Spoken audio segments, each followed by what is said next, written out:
Have you ever seen a bee cutting perfect circles out of leaves?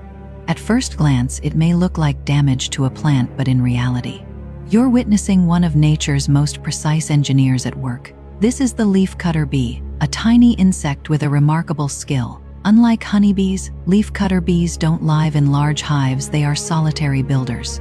Each female bee is an architect, a construction worker, and a mother all in one. When she finds the right plant, she lands on a leaf and begins cutting using her sharp jaws. She carefully slices out nearly perfect circular pieces, not random shapes, almost mathematically precise. Within seconds, she carries the piece of leaf away, like a tiny flying carpet. But where is she taking it? To build a nursery. Leafcutter bees usually choose hollow spaces inside plant stems, small holes in wood, or even cracks in walls. Inside that narrow tunnel, the real engineering begins. The bee rolls the leaf pieces into tiny tubes. Layer by layer, she creates small chambers, each one perfectly sealed.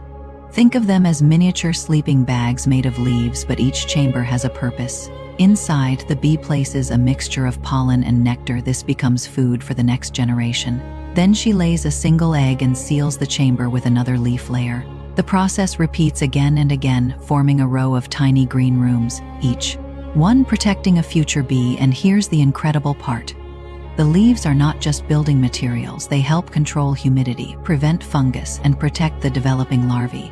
In other words, the bee isn't just building a nest, she's designing a climate-controlled nursery. All of this done by an insect smaller than your thumb. No blueprints, no tools, just instinct and precision. In fact, some scientists say the leafcutter bee's cutting pattern is so consistent that it resembles engineered design. And while it quietly builds its leaf chambers, it is also performing another critical job: pollination. Leafcutter bees are incredibly efficient pollinators in some crops. They are even more effective than honeybees. Which means this tiny engineer doesn't just build homes. It helps grow entire ecosystems. So the next time you see a leaf with perfect circular holes, don't think it's damage. It's architecture, designed by one of nature's smallest and most brilliant engineers, the leafcutter bee.